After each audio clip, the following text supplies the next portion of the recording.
Welcome to Track 1, the big picture. You will be seeing targeted intrusion remediation, lessons from the front lines, presented by Jim Aldridge.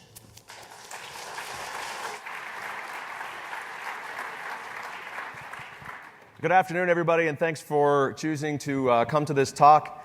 If you're like me, you probably you might Google some of the names of the presenters trying to figure out which talks you're going to go to. So number one hit in Google for Jim Aldridge is actually this gentleman, the legendary Arkansas entertainer, singer, and musician. So if you came to see him, you're in the wrong spot. This talk's titled Targeted Intrusion Remediation, Lessons from the Front Lines. My name's Jim Aldridge. I'm a manager with Mandiant. I focus on incident response, both from an investigation perspective and helping our clients remediate intrusions. I primarily focus on targeted intrusions, both advanced persistent threat and state-sponsored adversaries, as well as the organized crime type groups that target financial institutions. Everything in this presentation is based on information in non-classified environments. I don't work in classified environments. I did want to point out, though, if any of you saw Sean Henry's keynote yesterday where he mentioned that he said that something like 90% of the attacks are quote-unquote below the waterline in the classified realm. I would want to add to that. I don't have any experience in the classified realm, but the nation-state sponsored adversaries that are targeting, that he was probably referring to in that statement, are very much also targeting the corporate world. And a lot of the investigations that I work on are these state-sponsored groups, and they're very much below the waterline, but not in the classified world. So don't just think this is a problem for the defense industrial base or for the government. This is very much a problem for private industry as well. So in this talk, I have three main areas that I want to cover. The first, I'd like to explain what do I mean by targeted persistent threat, and explain to you why I feel that we need a new approach to dealing with these threats from a remediation perspective. Second, I want to walk you through the targeted attack lifecycle. So there's 8 phases that, in my experience, are common to targeted attacks. I want to walk you through those. It's an instructional model. It's not intended to say that absolutely every attack is going to have these. And then in the third component, I want to talk about the approach that I've seen be successful, the approach that I've used with my clients to remediate these types of threats. My challenge to you as audience members in today's presentation is to think critically about the life cycle that I'm presenting in this process that I'm going to talk about, and think about what would your organization do if you were faced with a targeted intrusion and this happened to you. Think of 3 things that you want to take away from this presentation. Take a note and go back to your organization if you work internal for a company, or to take back to your clients if you are a security consultant in the consulting field. Because the time to prepare for a targeted intrusion, or really for any intrusion, is now. It's not when you're under the gun, working 70 hours a week, working weekends, and your life is generally in a not very pleasant time. A few words about the threat landscape before we move on, and I wanted to make the point here that, of course, you have your targeted threats and your non-targeted threats. Not all targeted threats are necessarily persistent threats, and the approach that I'm going to talk about and outline in this presentation really applies primarily to targeted persistent threats. Example of this, I want to really focus, when I say targeted persistent threats, think spies, so sponsored by Foreign Intelligence Service or corporate spies, and not targeted attack groups such as those run by organized crime. So the folks that are targeting financial institutions, they're targeted, so they chose your bank or whatever institution for a reason, but they typically don't care about staying around. So they want to get something they can monetize, they want to get the credit card numbers, they want to pump up the accounts, generate debit cards, and then they want to move on. Versus the folks that are bent on espionage, those type of intruders really are looking to maintain access to the environment a long time. Another important distinction here is that these are all who's, not what's. So these are all humans that I'm basically talking about on the other side, not malware. So next I want to talk about what does it mean to be a targeted persistent threat. So from the perspective of targeted, these are folks that are on a mission. They have defined objectives. They do this for a living. They have tradecraft. Some individuals may be more sophisticated than others. Different groups have different techniques in their tool bag. They may have different malware. They may have different tools. These are adversaries that are going to take the time to perform reconnaissance on your organization, and they're going to understand your business to the extent that they need to figure out where that data is probably located that they're after. They're going to take the time to understand where that might be. If they're going to conduct a phishing campaign, they're going to get an understanding of who can they phish that's going to optimize their chances for success. So I'm talking targeted persistent threats, not necessarily the advanced persistent threat, which is one type of targeted threat. So I'm going to be a little bit more general in this talk. Persistent, and here I'm adopting from my colleague Richard Baitlick's definition of advanced persistent threat. Persistent means that that the adversary is going to maintain access to your environment in the long term. So they've been tasked to obtain the latest plans for your widget. And not only do they want the plans on how to build it, they want to understand how to maintain the widget when it's in production. They want to understand how to fix it when it's broken. They want to understand the full life cycle because they want to steal this information and they want it to be actionable. And probably sometime in the future, they're going to get a request through their intelligence apparatus that they need more information. So they're going to need to be able to get back in easily. Also, persistent typically means, to me, quiet. So these are not adversaries that are generally going to be spraying thousands of systems with malware in your environment because they realize that increases their chances of getting caught.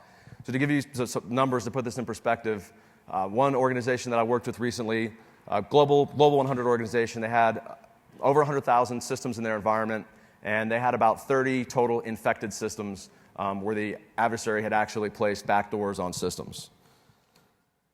Threat. Most important thing to keep in mind, and I'll keep hammering at this throughout the presentation, is that this is a human adversary. They're a thinking human being on the other side of the keyboard, and that it's not a tool. The tool is not the threat.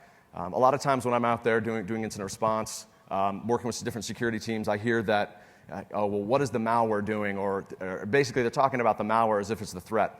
But the malware is really only a tool that's in the tool bag of the attacker, and it's really just a means to the end of helping them get into your network. So I've talked a little bit about how I define targeted persistent threats, and next I want to talk about what makes them different and why this different approach is needed. When I first learned incident response, I think I did my first incident response engagement probably 7, 8 years ago, and the way I learned it, when you had an infected system, you pulled it offline. You pulled it offline, you did your analysis, and basically it was a strategy of immediate containment. And I have this quote from NIST publication 861, not to bash this publication because I think it's still relevant and the overall process that they define for incident response is still relevant today, but I wanted to highlight this wording of, so when an incident has been detected and analyzed, it is important to contain it before the spread of the incident overwhelms resources. Now, if you're an organization that's dealt with targeted threats before and you have a security intelligence team / security operations center, you've instrumented your environment, you know what's going on, you have good visibility, then when you see a compromised system pop up, by all means, kill it. But if you're an organization that has not dealt with this problem before, you don't have that instrumentation, and you have no idea generally what's going on in the dark corners of your network, at the point that you're thinking about containing something, in my experience, the spread of the quote-unquote incident has already surpassed your ability to deal with it. So executing this type of approach, and I've seen this out there, you pull the systems, and it leads to this whack-a-mole situation where you're forever behind the attacker, you're finding a system, you're pulling it offline, he's got 10 other systems that he has backdoors on, and you can never get ahead of him, and you're still exposed. So ultimately, I argue that pursuing this sort of this approach is going to prolong your exposure and ultimately prolong risk. So this example, I distilled, tried to remove all potential complexities to really highlight my point in why pulling systems offline, if there's a targeted persistent threat in your environment, is a bad idea. Many of the organizations that I work with that have been targeted by these sorts of threats, the first way they find out about it is by notification from a third party, typically government, and in the United States, typically the FBI will notify them. And in the course of some investigation that they're doing, they came upon some information. Knock, knock, knock. Hey, you guys are compromised. Let's keep this simple. And so you have one PC that's infected. It's a type A backdoor, let's call it poison ivy, remote access Trojan, and it's communicating with the command and control server at the domain 2cool.3322.org. That's what the FBI tells you. And unknown to you, because your visibility with regard to this threat is probably not what it could be if this is your first time around the block with this type of threat, you also have an infected second PC. Call it PC2, and it's infected with, let's say, Ghost Rat, and it's communicating with a different domain, ur.isachef.com. So it's different command and control infrastructure. And then for good measure, you've got a third system that's compromised. It's a web server, and it's got a web shell. It's a last-ditch ace in the hole for the attacker to be able to get back in the environment. So these are all things we've seen in investigations in the last couple of months. So you clean system one. So you look for the poison ivy in your environment. You don't find it anywhere else. Great. Say you've even got some logs to look at, which I probably wouldn't bet on going into this, but you're able to look at DNS logs and say, all right, nobody's been resolving 2cool.322.org. Cool, we're good. So we're going to clean PC1. At this point, you have to think about this as a game of chess. So you've telegraphed to the attacker now that you know about this compromised system. You know about the poison ivy backdoor. You know about 2cool.322.org. And meanwhile, the attacker still has access to your environment because they have the Ghost Rat and they have the web shell. If the attacker's been in your environment for any length of time, it's likely, perhaps probable, that they've also moved on to laterally in your environment and gained domain administrator, enterprise admin, privileged access to your, at least to the Windows environment, which is where they typically start to operate just because that's what's widely deployed in the end user environments. And so if they're able to get back in, they're immediately able to use those passwords and move laterally. And so at this point, you've cleaned PC1, you're confident you don't have any more poison ivy in your environment, and mission accomplished. So we're good.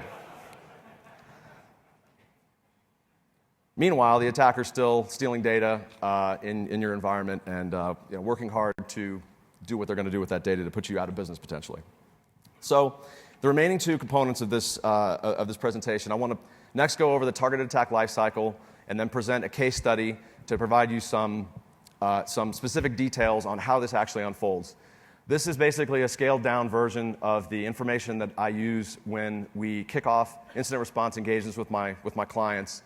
And this target attack lifecycle and the case study that I'm going to go through, I think, is really helpful, especially for folks in this room that are security professionals, but you maybe haven't dealt with a targeted threat before. So I think when you see exactly what it is that they're doing, you'll start thinking about the right kind of countermeasures. And then the third component is I want to talk about my recommended approach and give some details on some of the specific actions that my clients are finding to be successful to deal with this problem. So the attack lifecycle that is common to most targeted attacks, it includes these 8 phases, from the initial recon and initial compromise, which a lot of times is spear phishing email, but could be some sort of other vulnerability that's exploited.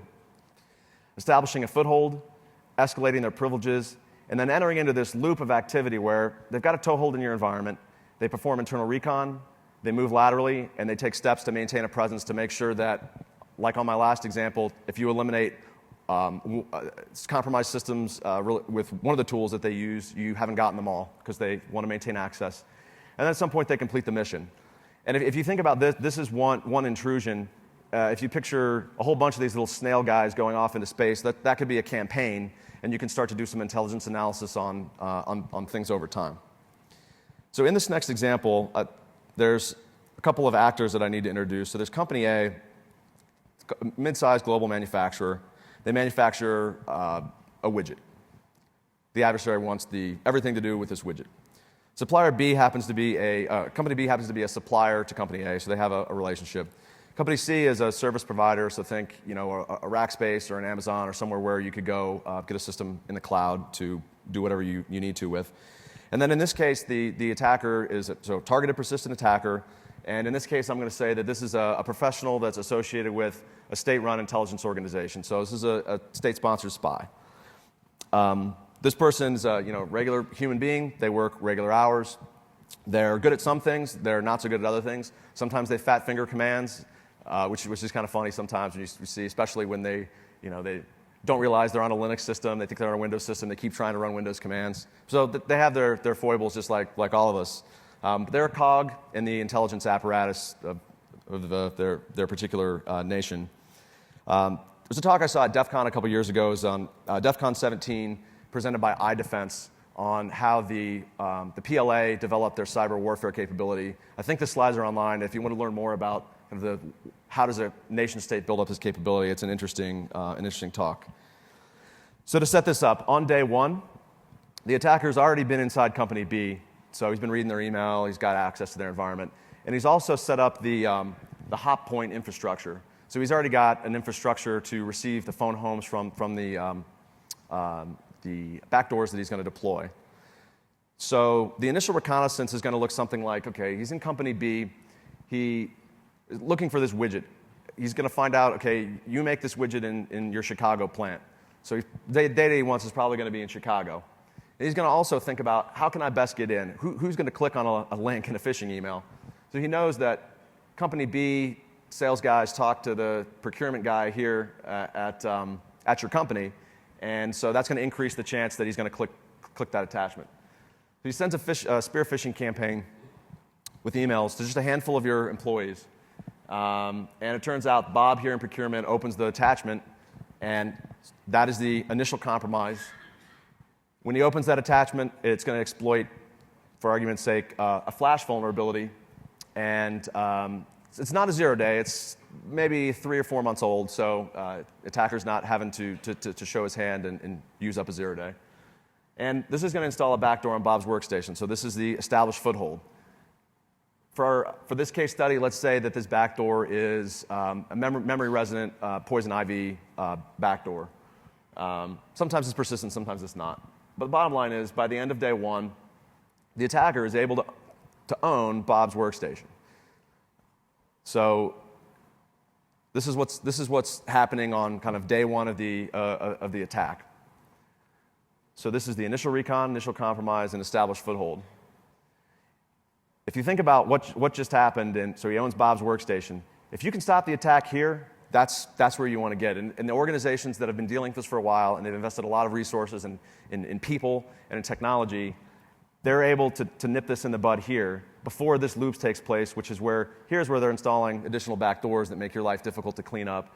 Here's where they're stealing data, and here's where they're touching a whole bunch of things in your environment that basically increase your risk as they're poking around. So be thinking about that, because what happens next is what you really want to be able to nip this in the bud before it gets there. So on days 2 through 4, the attacker's already got Bob's PC. He's already got, so Chicago. So your crown jewels are in Chicago. And you segmented that network such that only a few engineers that really have access to this information can actually access the crown jewel. So Bob can't connect straight to that. The attacker doesn't know this yet, but he's about to figure it out. So the attacker is going to perform some internal reconnaissance.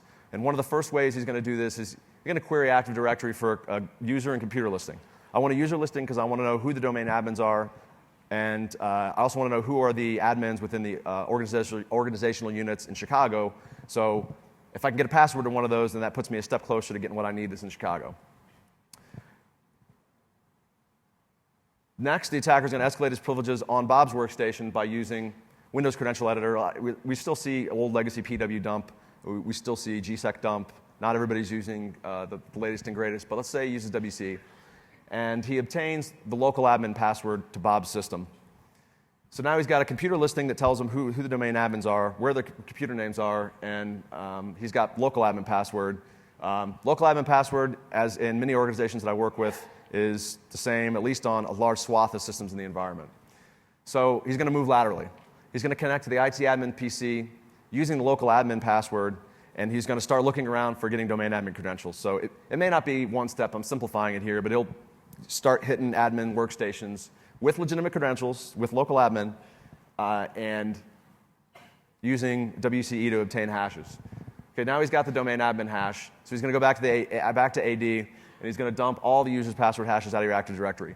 This is where things get really gnarly from a remediation perspective, because now the attacker has all these passwords, and in the end, if you don't change them all they have to do is fish one user, pop up in your environment, and then they can use any of these passwords to move laterally immediately, and you're back to not having a good day.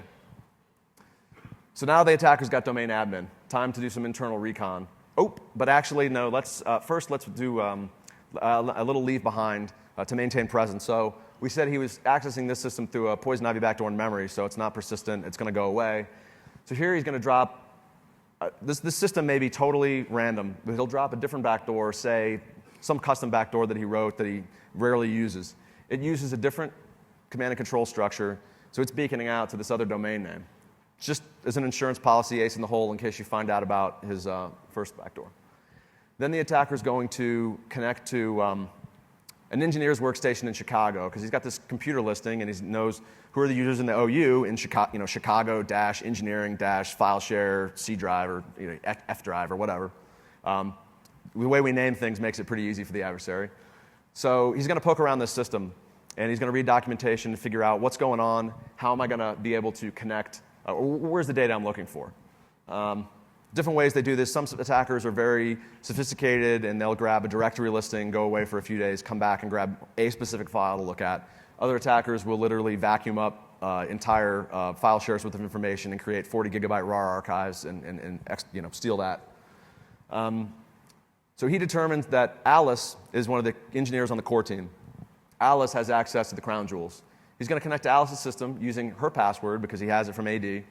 Then using her system, he's going to pivot through there, connect to the server, pull back the engineering data, and then encrypt it into RAR archives. They don't always encrypt, but a lot of times they'll encrypt the data that they steal to make it more difficult for you to figure out what the heck was stolen. And if you don't get that password, it can be difficult for you. So in a nutshell, within the period of a couple of days, the attacker has gotten what he came for. Stole it from the environment, and you probably have no idea. So that's the escalate privileges, this loop here, and then complete mission. And then maintain presence, he's still got that going on, so he still has access to your environment. So a couple of takeaways from this. One is that the organization was targeted for a reason. They didn't just happen to find that your website was SQL injectable. They are looking for the information on this widget. How do you win? Make the attacker's job more difficult, and think about it from the perspective of you're inhibiting him. You're not going to be able to stop the attacker from getting a foothold, not realistically. So don't beat yourself up if you can't do that. But make their job more difficult, and then improve your capability to detect and identify anomalies. The expanded version of this that I do with my clients, we actually break down each of those stages in great detail and talk about what exactly the attacker's doing, what can you do to inhibit, detect, and respond. And if you think about it that way, you can really come up with some good countermeasures that really move the ball forward. And then you want to enhance your response capabilities because you want to be able to investigate and remediate in months. I'm sorry, not in months, hours and years. And a lot of the clients that I work with, especially with the state-sponsored threats, even if you're notified by the FBI about a particular threat, more often than not, there's more than one group in the environment. So there's distinct groups of individuals within different teams. And usually they've been in the environment for much longer than you know of. So the recommended approach, what next? The attacker TTPs, and so that's the attacker's modus operandi, the toolkit, the procedures, the tactics, the malware that they use, has to drive your remediation approach if you're to maximize your chances of success. So the attacker established a foothold, and they have capability to move laterally within your environment using legitimate accounts. Remediation, you need to isolate the environment. So you need to make it so that the fact that they've established footholds does them no good because they can't get to those footholds.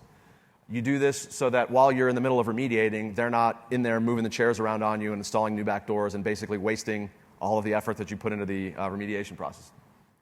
The attacker has methods of evading detection using different types of malware, different command and control infrastructure. So you want to execute your contain, eradicate activities over a short time period. It's not a wise strategy to say, I'm going to remediate this intrusion over the next 6 months, because the attacker is going to be in your environment maneuvering around and basically thwarting your every move, and you might as well wait until you can actually pull the trigger and do it all at once. The attacker's got specific malware and tools that they've deployed, and they have specific command and control networks. You're never going to know them all, but you need to block the ones that you know of and implement a rapid alerting mechanism so that the next time anybody in your environment resolves the domain toocool.3322.org, you get an alert and you're on it right away, because that's your indication that the attacker is probably back if we're talking post-remediation. Also, you want to inhibit the attacker and improve visibility to detect future attacker activities, and I have some specifics on that coming up. The attacker is going to try to keep compromising your environment, so that's one thing to keep in mind, and it's especially if you're on the security team during an intrusion like this. Make sure that the executives understand this is not just going to be over. This is a new normal that you're always going to have to be dealing with. So very important, and I'm not focusing on it here, and it's a huge topic in and of itself. You need to conduct an investigation to fully scope the compromise. So you need to understand everything that the attackers install backdoors on, so you can fix those. You need to understand what they accessed, what they stole, and that's a whole process that I'm not going to get into. So remediation phases. If you think back to the NIST 861 approach to incident response, to me, remediation encompasses the containment, eradication, and recovery phases all within this remediation event. So this is a short period of time, usually over a weekend, where the organization is going to contain the threat and eliminate it from the environment and begin recovery all at once. And the event is preceded by posturing, and it's followed by strategic measures that are going to help the organization be more resilient in the future. So what does a remediation event look like? So here's a list of activities that comprise a typical remediation event. And I want to caveat before I show this that it's not one size fits all. So don't just take this and say, if you have an incident tomorrow, this is what Mandiant says we should do. This has to be tailored to your organization. And usually when I'm doing an intrusion investigation, I have one person full-time on the team that's dedicated to working with that organization on remediation and on that plan. It's really a full-time job. So the first thing you want to do is you want to temporarily isolate the WAN from the internet. You want to do this so that the attacker is not mucking about in your environment while you're trying to pull systems offline. Because if they're really into you and they're really active in your environment, they'll notice and they will absolutely use a backdoor that you haven't pulled offline yet and install 10 additional backdoors on other systems. Then you have to go investigate those, and you get into whack-a-mole at that point. Permanently, so from this day forward, you want to block all the C2 domains and IPs. You want to replace the compromised systems. Typically, you don't want to try and remove the malware, although you can do it on a one-off basis, but generally it's safer to just plan on rebuilding those systems. You want to reset passwords. Usually this is where people in the room start to gasp and shake their heads and shake their fist at me. Yes, that means if they compromised AD, that means you have to reset them all. You want to implement technical countermeasures that directly address the attack lifecycle. So this isn't the time to think about all the security initiatives that you've been thinking about doing that really don't do much. We'll talk about that some more. You want to validate that everything that you've done above has been implemented correctly. IT environments are complex. People make mistakes, and you don't want to get to the end of the remediation event and find out, oops, we forgot to pull these systems offline. And so what you'll see in basically this approach is a belt and suspenders approach that tries to minimize the risk of a piece of one of these components failing. So if you do miss a system, you're going to have blocked the known domains in the C2 infrastructure, so you should be able to figure that out quickly. And then you want to reconnect the internet. So typically, most organizations I work with start this Friday night and they end usually by Sunday morning. So remediation, we talked about posturing a little bit, and I'll have more details on this later. And then the strategic initiatives are really not tactically necessary for remediation, but this is what's going to really show that you've learned something as an organization from this pain that you've been through and do better next time, because that's really all you can hope for, because there will be a next time. A couple of caveats on this approach, because I know some of you are probably thinking this, and I get this almost every client that I work with, is how can you stand up there and say we have to let the attacker stay active in our environment while we do nothing? I've had people disagree with me so vehemently to the point that their face turned red and they pounded their fist on the table. It's my personal, professional opinion, you cannot do this. Here's why. And there are some situations where it's appropriate to take action. But what you have to think about is, think about the worst case scenario. So let's contain right now. Let's pull those systems offline. The attacker may completely change their TCPs. And if the impact of the intruder's activities is severe enough, that may be reasonable for you. And I have two examples on the next slide to show that. But is that worth it to you? And realize that may set your investigation back. You may have to basically start from scratch because now the attacker is doing something different that you don't know about. And also, consider whether the attacker cares about persistence. So, for example, if if you're a bank and you know they're in your system stealing your money right now, just cut them off. There's that type of attacker is not typically wanting to stick around. So 2 caveats. So the financial breach.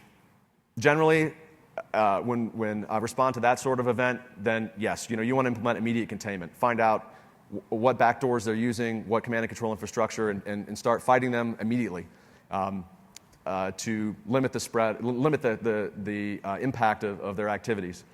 And then the second example I have is a little bit different, where say that you make the widget in Chicago, and that's all you guys make. You're a supplier in the aerospace and defense industry or something like that, and you make this one little widget that they use, and if you lose that and somebody else starts making it, then you're out of luck. So in that case, I would probably say, you know what, it's reasonable to contain that, but try to just partially contain it. Try to pull that system offline, enclave it, or something, and try to minimize the disruption to the attacker until you can fully scope it. Prioritizing initiatives. This is an important theme because I think if I were to ask a question, how do we best limit the attacker from moving laterally? All of you would probably raise your hands because we're mostly security professionals and this is what we do, and we're all super opinionated. So prioritizing initiatives when you have limited time, limited resources. If you picture this, your company's been notified by the FBI, you're working long days, you're working nights, you're working weekends, and you're stressed out, and you're trying to investigate this compromise, you're short-staffed, and then you have to figure out all those. So you have to be able to prepare that remediation event within the span of, say, a month average, month to 6 weeks. This is not the time to be having a 45-minute conversation on, do I want to have NTLM v2 authentication required in Windows, or do I want to fall back to v1, or things that are really not super relevant to exactly what the attackers are doing in their TTPs. So I use this as a conversation piece to work with clients to explain to them the relative value of different recommendations. And so you've got your attack lifecycle across the top. You've got your capabilities of Inhibit, detect, and respond down the side here. And then across the bottom, you've got your constraints. And this is one of the reasons why I say it's not one size fits all. Something that, and I have some more specific examples in my white paper associated with this talk, but if you don't have great threat intelligence and you have poor visibility, then you're going to react differently than if you've got a 24/7 SOC and you've got some former military folks that are maybe very experienced in dealing with this threat. And I'm also not saying you want to check the box on every one of these. Trying to detect the initial compromise or complete mission. If I had a solution for that, I'd be a billionaire and I probably wouldn't be standing here. So it's not always worth it, but this is the way you should think about it to get the most bang for your buck from scarce resources. So next I'm going to go into a couple of really specific recommendations that typically form the core parts of the posturing. So I already talked about the remediation event. I want to talk about posturing. So this is the phase where you have an investigation going on, because incident response is really investigation plus remediation. It's not one or the other. So you've got your investigation going on, and while that's going on, you need to be ready to pull the plug on on the attacker over the span of a weekend in about a month. So everything you're focused on is geared towards that. So plan the remediation work stream. So you want to assign and empower a remediation lead. This is going to be the person that's going to marshal everybody together, define work streams, keep everybody moving, and it's really a full-time job. You want to brief senior management, and you want them to buy into this whole effort because it's going to require reprioritizing some initiatives. If you've got things on people's plates that are less important than resolving this incident and the remediation, then some choices are going to have to be made. You want to create a project plan that basically works backwards from the remediation event, that kind of as I outlined it in those 9 or 10 steps. And you want to blow out the detailed plans and start turning it into a project where you have people figuring out how they're going to do the password reset, for example. You want to assign accountability deadlines, and you may have to reprioritize initiatives. Second key thing after you've kicked off your remediation effort, you want to enhance logging and monitoring, because if you haven't dealt with a targeted attack before, average organization, you're probably not doing everything you could in terms of logging and monitoring. And so your first concern is, even prior to remediation, there are certain things you need to do to facilitate the investigation team's efforts so that they can figure out what the heck happened, to find the back doors, and understand what was lost.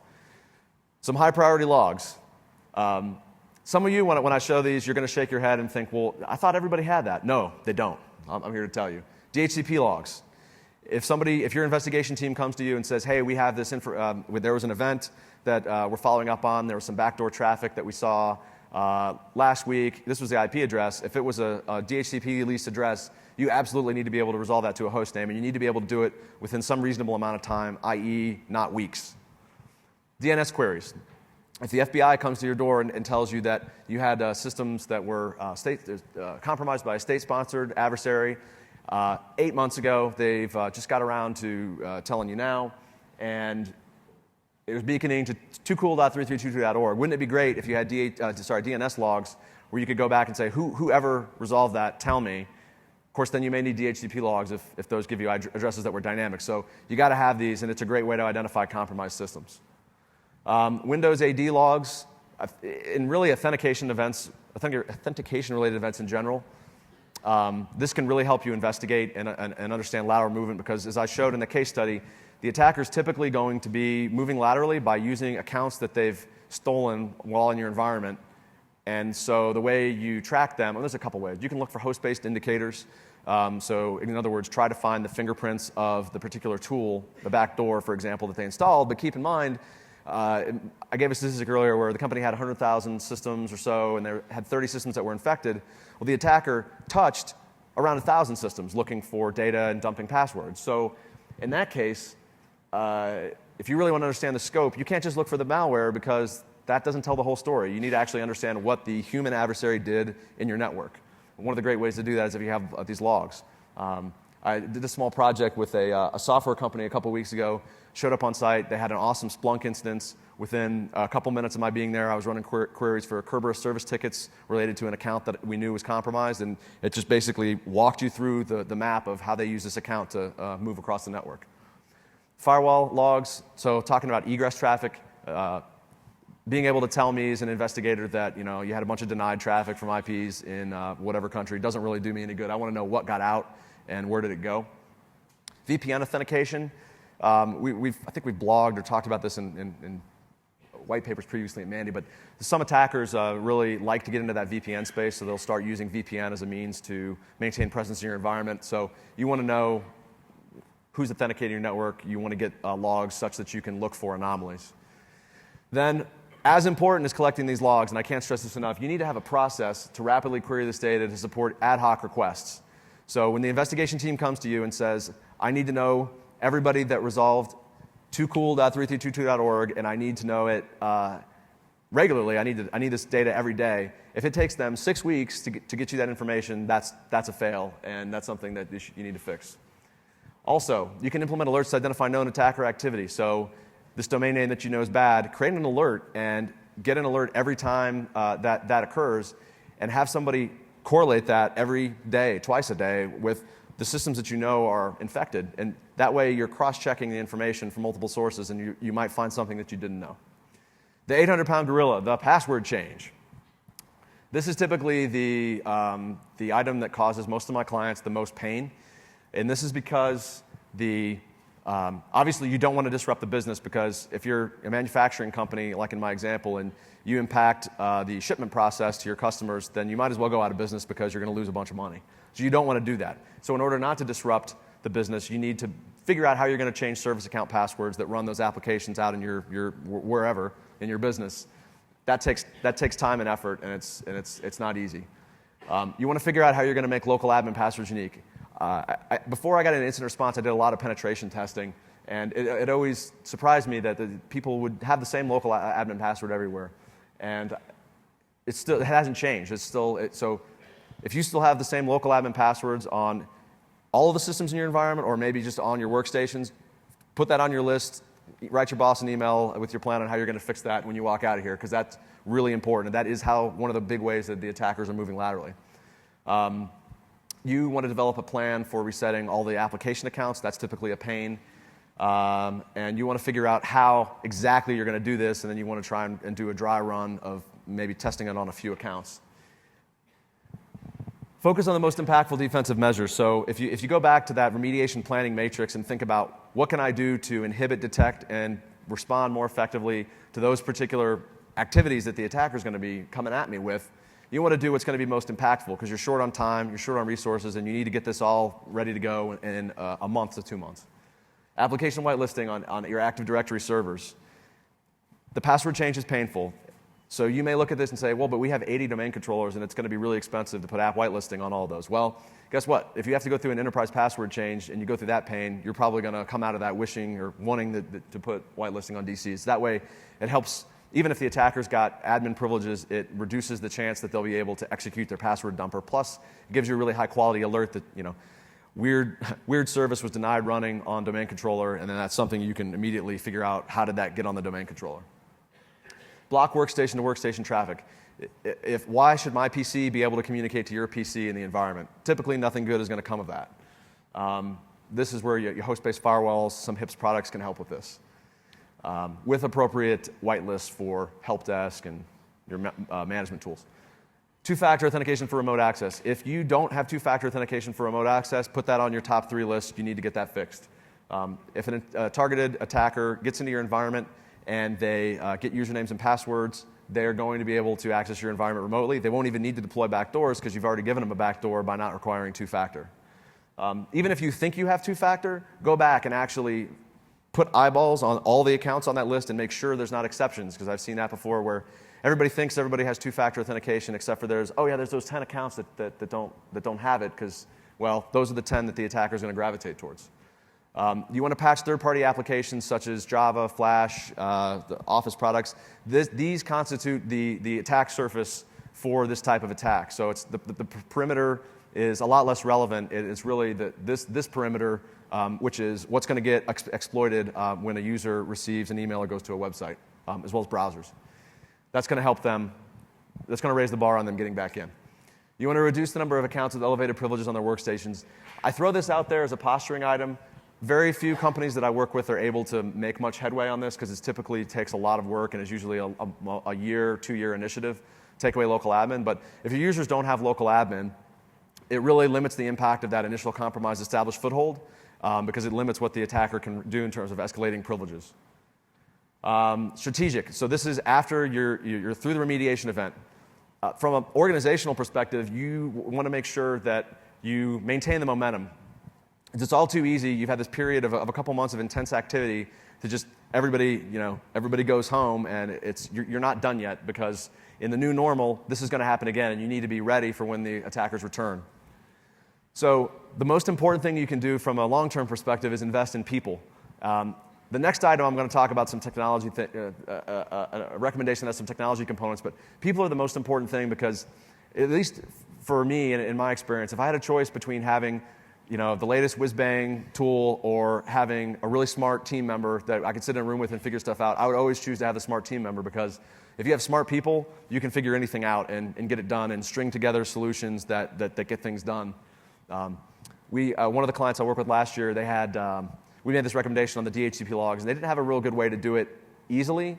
They had some really smart folks on their IR team, and they brought in they whipped up some scripts on a Linux box and MySQL database and basically swept the network a couple times a day, getting IP addresses, put them in database.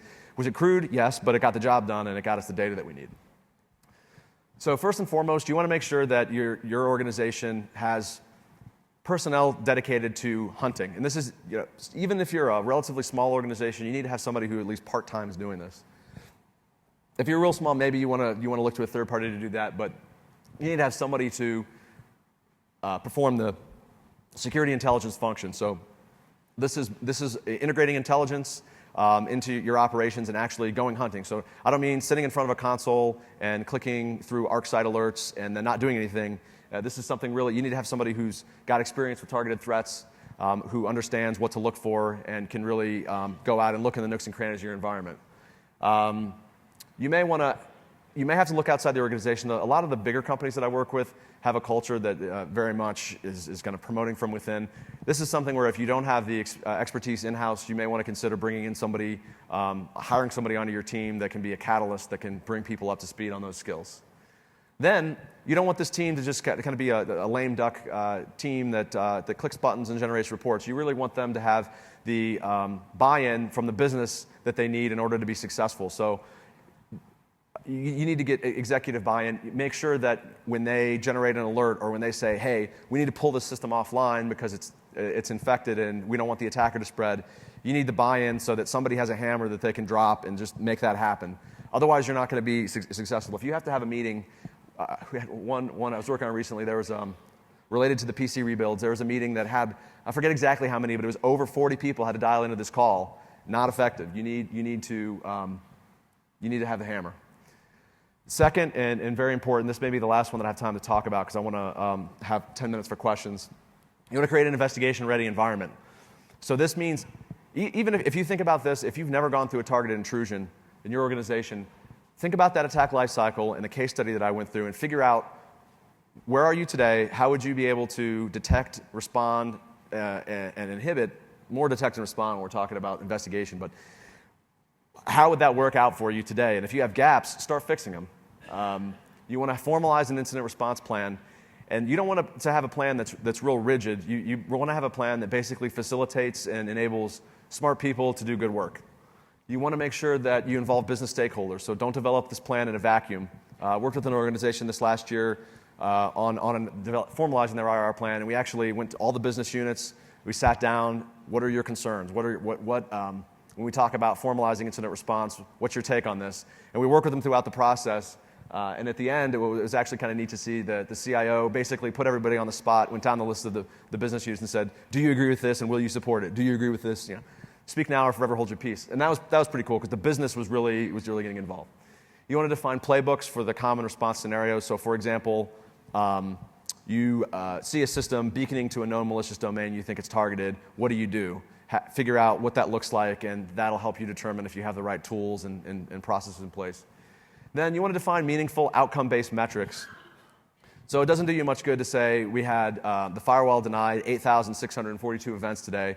What you really want to focus on is the outcome. So we had a targeted attack that the attacker got into the environment through spear phishing on X time, and we detected it, investigated it, and contained the threat at Y time, and look at the difference between those two times, and that's your mean time to remediate, and that can help both demonstrate the value of the resources that your company is investing into security, into these processes, as well as really help you show and get a handle that you're actually doing better or not. You want to improve visibility, so this is probably going to require technology investment. You want to aggregate logs centrally. So what's a good example of that I can use? It's not good enough to have the information logged on systems across the environment if you can't query it and say, hey, I want to see all the Kerberos service tickets related to the John Doe account between this date and this date to see what systems were accessed. And then you need to actually use that information and tune it to limit the amount of false positives and also reduce the amount of data that you're going to have to store and maintain. And then threat intelligence is also very important in terms of understanding the threats that are targeting companies in your industry, sharing information with peers.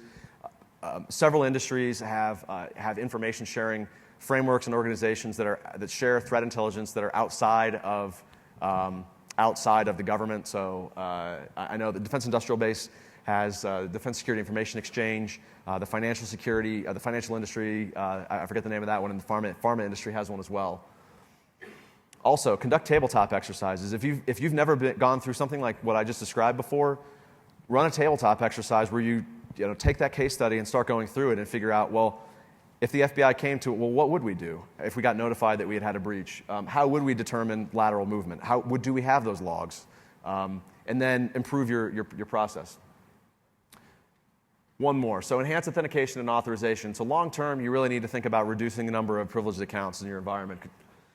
Also, there's obviously going to be places that privileged accounts are required, and nothing that I'm saying up here is black and white. There's all these shades of gray. If you have privileged accounts that are required, then reduce their scope of authority. So if you have a service account that has to run as a domain admin, hopefully you don't, but say it has to run on certain systems, well then use Active Directory to configure that account can only be used from certain systems or for certain types of logons. So for example, if you have a service account that's required to run a service, why the heck would somebody need to authenticate to a server with remote desktop with that account? That should just be prohibited right off the bat. That's what I just said. Also, longer term, implementing whitelisting on key user workstations. So admin PCs. Also, password vaulting software can really give you a leg up and help you do a password change should you need to, and also helps facilitate good password management practices. So I'm at about 10 minutes and 30 seconds to go, so I'm going to jump through this last one. So in summary, I outlined what is a targeted persistent threat.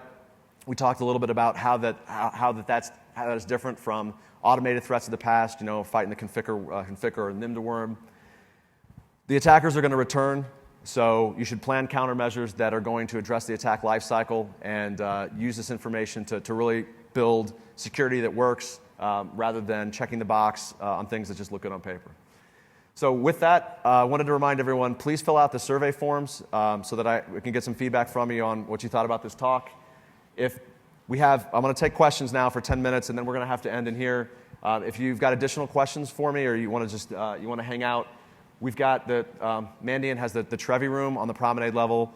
We've got a bar, so we've got beer, we've got refreshments. So if you want to come by, feel free, and I'll take questions for the next 9.5 minutes, if anybody has them.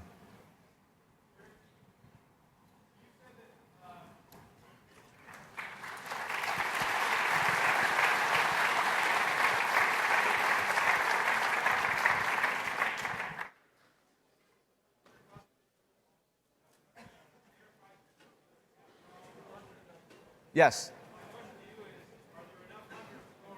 So his question was, I want enterprises to have hunters. Are there enough hunters to go around? No, there's not.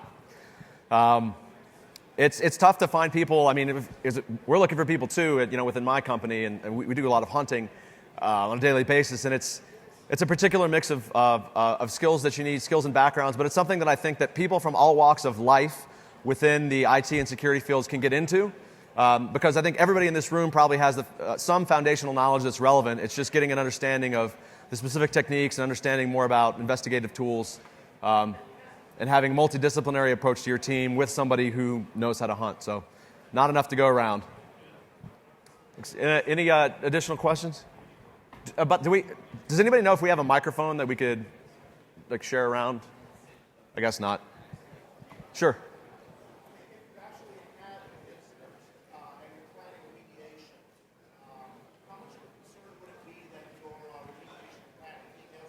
Yep.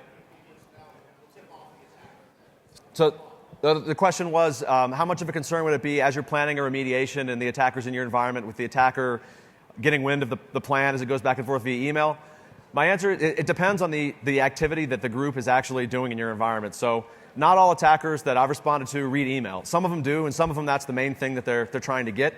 If they're not in your email, I would say it's maybe a lower risk, but I would advise you to encrypt your emails or use an out-of-band communication mechanism if you're really concerned. I've had clients that actually stood up, basically subscribed to I don't know what you call it, basically a third-party site that it was a hosted SharePoint with hosted email with encryption, and we used completely out-of-band communications for that. So it's something to think about. It depends on the attacker, but I would encrypt stuff.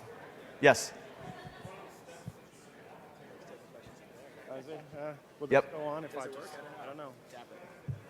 Okay, so the question was, one of the steps that I recommended for containment was to disconnect the network from the internet. How successful is that? That's one that when I say that to my clients on day one, you get a groan, and sometimes they're just pounding their fist. But most of the clients that I've worked with have in some way, shape, or form done that. It's not always a full disconnection. Like in some cases, I've seen where if the compromised infected systems are in a particular location, they'll block egress from that location, and they've been successful with that. It really depends, but you want to try and block as much egress traffic as you can. Now, no, I'm not saying block inbound. So, for example, if you're 24/7, 365, and you have applications that need to be customer-facing, leave those up. That's fine. Just make sure that the internal systems are not going to be able to just initiate traffic out. And that's important because you don't want the attacker to be able to come back in through a back door while you're remediating. So I've seen it be more successful than you would think. Hey, Yes. when you block spear phishing, since you block it so quickly, if you're successful, can you tell whether or not that's a targeted attack spearfish or whether that is a commodity spearfish? Without specific intelligence related to those threats, it's difficult to determine that. One of the ways that you can determine, that you can get an idea is if you analyze the malware that it drops and the command and control infrastructure it communicates with, if it's a backdoor, if it's something that is definitely bad and there's nothing written about it in the public domain, so domains, you Google it, domains not coming up, nothing related to this tool's coming up, then it is more likely that it's something targeted, but it's not foolproof. And then would that change your behavior at all in your response in terms of, hey, you have a good feeling that this is a targeted attack? Absolutely. If it's something that seems like it's more commodity, then the approach, I definitely wouldn't wait. I mean, if it's commodity, like if it's something that looks like a botnet, generally when I'm doing an investigation, I'll report that to my clients every day, and they can just advise them to deal with it through their normal process. So. Thank you. Yes. I believe so. I haven't actually looked at it yet, but I submitted it, so. Sure. Me too. So the question was, could I beat the drum more on whitelisting? I practice what I preach. I run it on my system. I think it's a great tool. I really can't say enough good about it. Now, implementing it enterprise-wide across the end-user environment, I think, is going to be complicated. And honestly, I don't see that many organizations doing that. But critical servers, domain controllers, think about anywhere that if the attacker got admin access and ran a password hash dumper, where could they get the most password hashes from? Active Directory servers / domain controllers, Exchange servers where you got a bunch of users logged in, file servers where you've got 1,000 users from your corporate office logged in and they can get all those hashes. That's going to be where you get the biggest bang for your buck. So. Yes. How common am I seeing whitelisting today? Across servers and workstations, I'm not seeing it very widely at all. Some organizations that I've worked with are starting to implement that as part of their next generation builds, starting with admin users or more users that perform sensitive tasks. Across servers, I wouldn't say that it's widespread at all. I can say, though, that the clients that I've seen implement it on their domain controllers, like I suggested, I've seen cases where they did successfully thwart password hash dumping the next time around, which if it can save you having to do a password reset, it's paid, in my view, it's paid for itself. Yes? Yeah, I'm curious about log aggregation, collection, and what kind of tools you recommend, or what you've seen in terms of results. I'm wondering if the SIM tools are really adequate, or if you're looking at more like tools like Splunk, some of the newer tools. So what I'd say about that is the most important thing to do, to think about first, is the ability to aggregate logs and to search them for kind of the purposes that I outlined here, rather than a lot of the SIM functionality with the correlation. It's nice, but I would think about that after you've already tackled aggregation.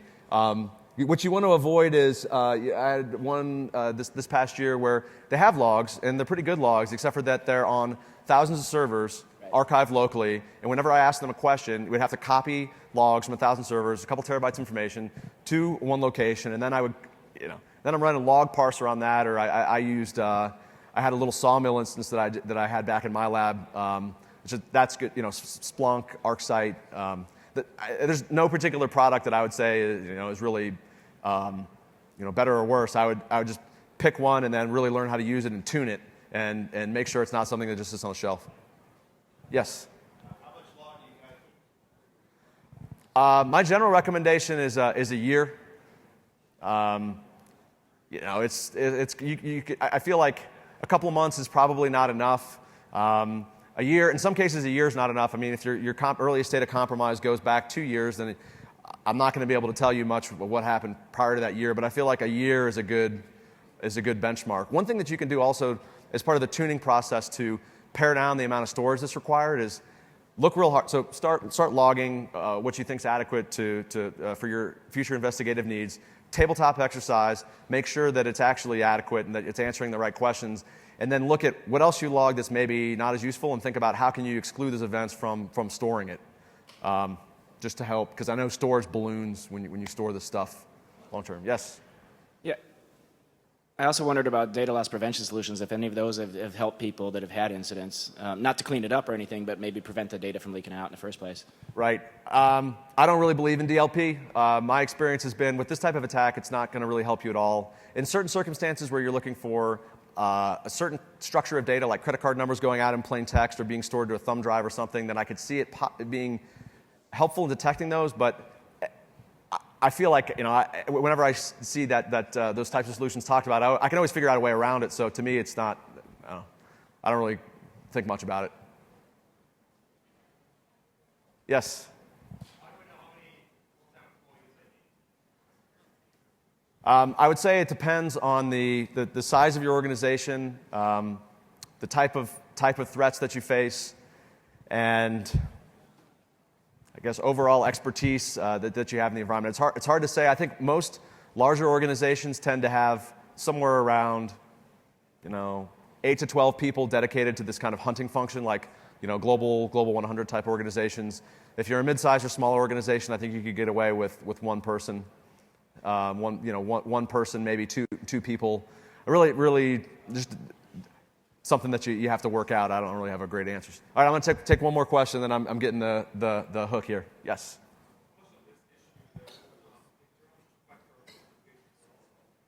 So the question was, how much of this issue does internal two-factor authentication solve? I like internal two-factor authentication when you build an infrastructure where it was that last slide that I skipped through. Where you segment the network, and you've got your really most critical, no kidding, we're going to lose the business if we lose this data. Segment that, require users, if possible, to use virtual desktop interface to get access to that, require admins to go through a jump server, and then only allow connections from the VDI or from the jump server, and then require two-factor to that jump server. But at the same time, I know from experience that if the attacker gets the hash, that a lot of times, even if you're using a two-factor solution, that with that hash, you can still pass the hash. So it's not as wonderful of a solution as I would hope. But I do think it raises the bar in conjunction with other architecture components. Okay, I'm sorry, folks. I'm out of time. If anybody has any additional questions or wants to hang out, please come to Trevi.